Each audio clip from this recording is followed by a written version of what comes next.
afternoon, everyone. Great pleasure to be here, and thank you for that lovely introduction, Roddy. As ever, I think I'm to do a little bit of looking at the past before you moved on to the future today. But so I've been reflecting back at the beginning of last decade. I believe I referred to the Edinburgh tourism sector as a Cinderella industry, doing lots of hard work, washing the dirty dishes, cleaning the rooms and serving up the meals, whilst being much unappreciated and unrecognized for the good it did and brought to the world. I think I can safely say now that Cinderella has escaped the clutches of her ugly stepmother, her wicked stepmother and ugly stepsisters, and is now front and center of Edinburgh's consciousness. But there's a job to be done to win the hearts and minds of all the local people watching on. One could say Cinderella's glass slippers are looking a little bit tarnished. There is much to be proud of across our industry. I observed over the last 10 years that the offer to both visitors and residents has markedly improved, with more choice and greater quality of offer. It has improved the lives of many across the city. In the previous 2020 strategy, we took on the challenge to help revive a flagging city. Lest we forget that Edinburgh's economic dependence on the financial sector was under severe strain following the economic crash of 2008-9. There were sectors of the tourism industry, particularly in the business travel and conference field, that were under significant stress.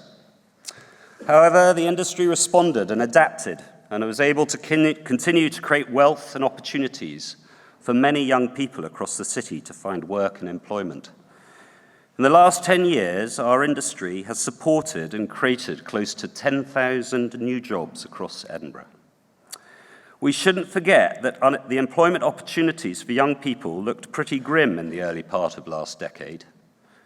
A large number of kids were leaving school without what they call a positive destination, i.e. a place to work or study. We also set out to increase the economic impact of our visitor economy in real terms by 50% by 2020. I'm very pleased to say that this target was exceeded by the end of 2018, with spending by overnight visitors reaching just over £1.539 million in 2010 prices, which is about 1.7 million in today's money. That's a lot of £20 notes that have supported all manner of people's livelihoods in the city. Taxi drivers, local bars and restaurants, retailers, attractions, and the accommodation sectors, not to mention the supply chain supporting them. Much of that is from international visitors, who now account for half of that revenue, equivalent to 800 million in overseas exports. Economists will laud Edinburgh's tourism's 6% annual increase in GVA, gross value add, against a 3% average across the wider Scottish economy. This amounts to growth of 98% over 10 years. These measures are all signs of a positive impact on the well-being of Edinburgh's people. These are big numbers, and I've no doubt can be a bit meaningless to most people, and it does little to account for how they feel about this if they are not fully part of this success story. Growing economies and growing cities cause growing pains, and I think it is incumbent on our industry to recognize that we must do more to tell the story of how our local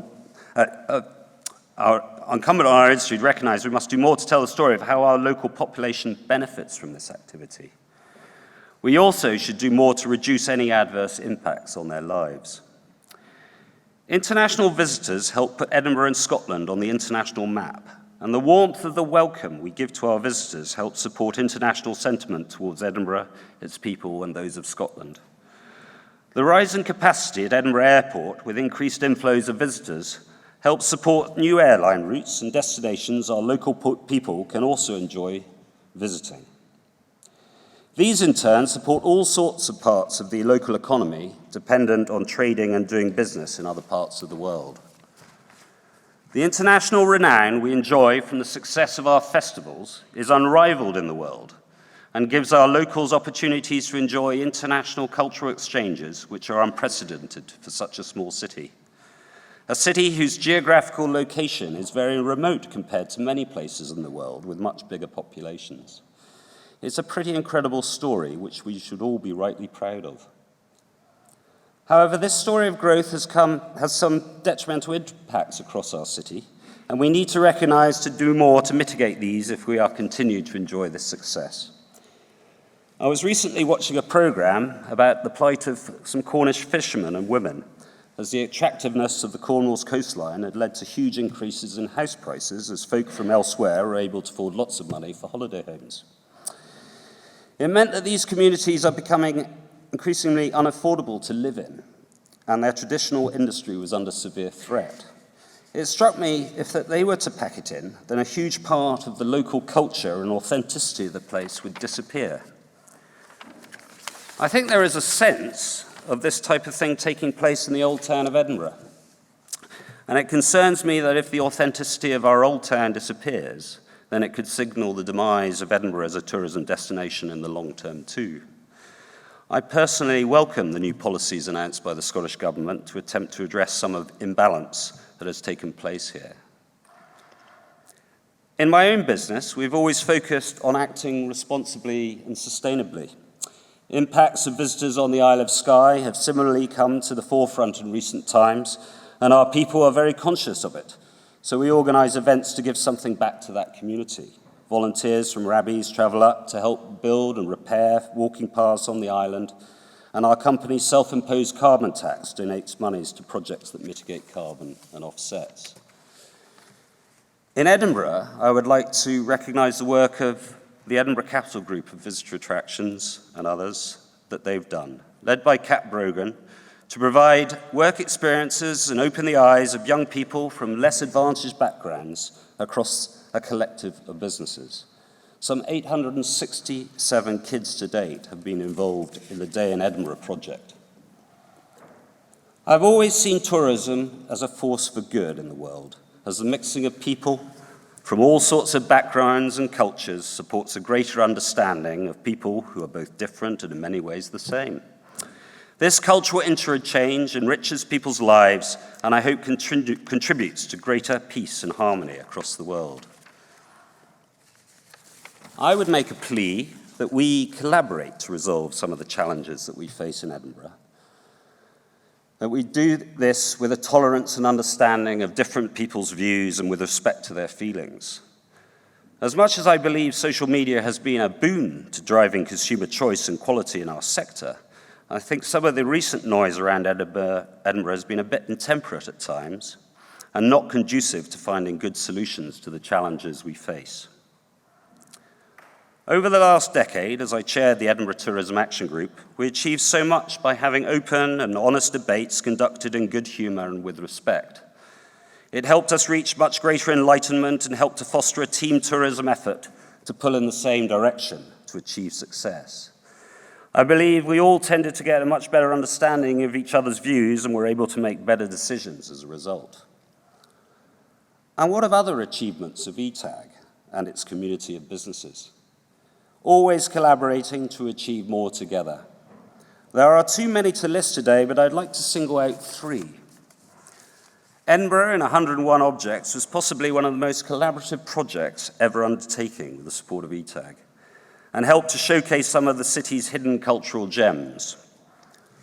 The Edinburgh Youth Travel Group has grown from strength to strength and continues to sow the seeds for many years of future success as our young visitors become our repeat visitors and ambassadors over time.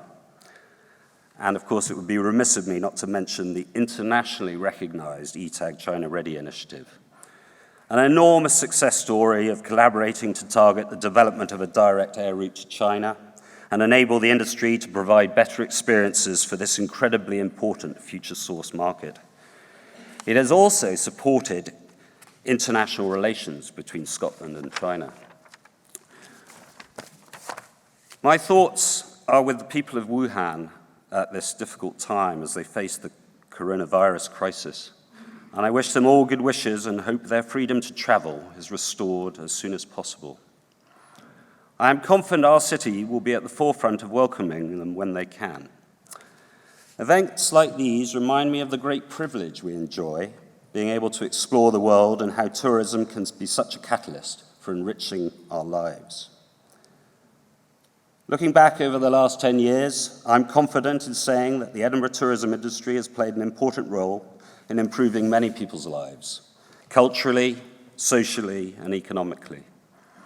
It's what we set out to achieve together, and I'm proud of the small part that I played in that success. I look forward to the next 10 years in Edinburgh's history and hope it continues to be bold, brave, and ambitious for the benefit of those of us who have the privilege of living here and those who choose to visit us. Thank you very much.